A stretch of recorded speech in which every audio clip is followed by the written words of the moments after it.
Növbəti nəzəriyyəmiz, əziz müəllimlər, stimula cavab nəzəriyyəsidir. Bu da qısa və maraqlı bir nəzəriyyədir. Demək olar ki, gündəlik hər biriniz işləyən müəllimlərsiniz. Gündəlik təcrübələrinizdən hər birinizin bildiyi məsələdir. Sadəcə olaraq nəzəriyyə üzərindən baxaq bu məsələlərə. Stimula cavab nəzəriyyəsi nədir? Stimula cavab nəzəriyyəsi də Thorndike tərəfindən irəli sürülmüşdür. Thorndike nəzəriyyəsinə görə cavab nə qədər cüzləndirilirsə, reaksiya ilə stimul arasında əlaqə də bir o qədər möhkəm olur. Yəni Thorndike görə öyrənmə stimul və cavab arasında əlaqənin möhkəmlənməsinin nəticəsidir. Bu nə deməkdir? Lower dildə desək.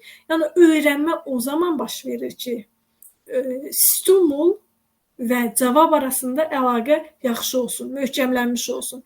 Məsələn, nə demək? Bunu lower dildə desək, hər hansı bir stimul verəndə geri dönüş də yaxşı olmuş olur. Məsələn, dərsin önündə desək ki, dərsdə sonda sual-cavab eləyəcəm. Kimlər ki, dərsi yaxşı mənimsədi, onlar mükafatlanacaq. O zaman nə olacaq? Hər kəsin beyni aktiv olacaq, diqqətli şəkildə dərsi mənimsəməyə çalışacaq, gözləməyəcək ki, sonra axırda mən videoya baxaram, videodan dinləyərəm. Düzdürmü müəllimlər? Və bu stimula geri dönüş cavabdır. Mən sizə stimul verdim, siz isə geri dönüş olaraq mənə cavab vermiş olursunuz. Thorndike bunu demək istəyirdi. Yəni, öyrənmə, stimul və cavab arasında əlaqənin möhkəmlənməsinin nəticəsidir deyəndə bunu nəzərdə tuturdu. Yəni, cavab nə qədər gücləndirilərsə, reaksiya ilə stimul arasında əlaqə də bir o qədər möhkəm olar. Bu gücləndirmələr müsbət və mənfi ola bilər və gələcəkdə də müəyyən bir cavabın olma ehtimalını artıra və yaxud da azalda bilər. Və bu nəzəriyyənin də əsas prinsipləri var. Burada təsir qanunu, hazırlıq qanunu, məşq qanunu və çoxsaylı reaksiyalar qanunundan ibarətdir. Təsir qanunu nədir?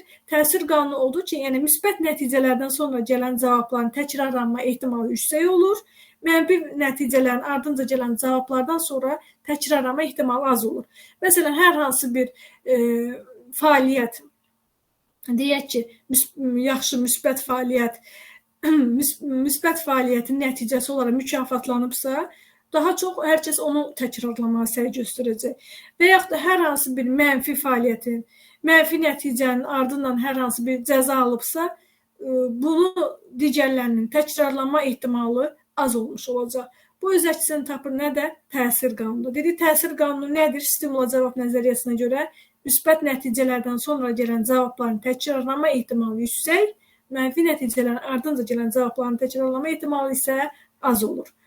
İkinci isə hazırlıq qanunudur. Hazırlıq qanununda adından göründüyü kimi, deyir ki, yəni öyrənmə o zaman təsirli olur ki, şagird öyrənməyə hazır olsun, buna həvəsli olsun. Əlbəttə, həvəsli olmayandan sonra, öyrənməyə hazır olmayandan sonra, beyin açılmayandan sonra necə öyrənmə baş verə bilər? Üçüncü isə məşq qanunudur.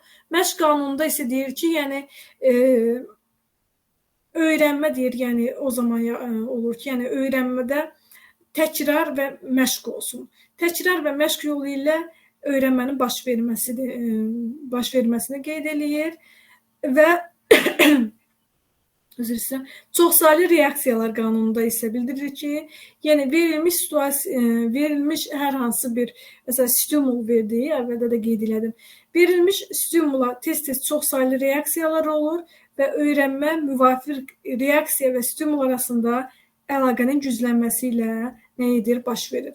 Yəni, öyrənmə müvafiq reaksiya və stimul arasında əlaqənin güclənməsi ilə baş verir.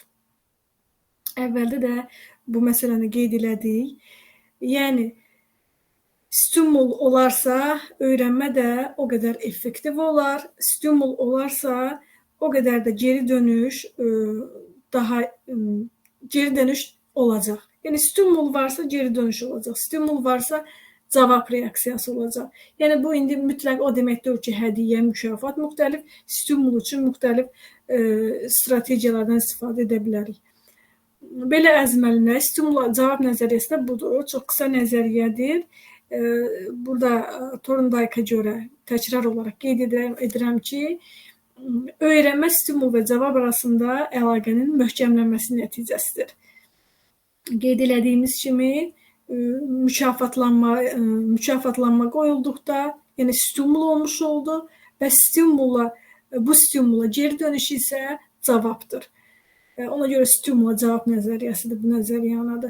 Nəzəriyyənin prinsipləri isə dedik nədir? Təsir qanunudur, hazırlıq qanunudur, məşq qanunudur və çoxsaylı reaksiyalar qanunudur. Stimula cavab nəzəriyyəmiz isə bu qədər əziz müəllimlər.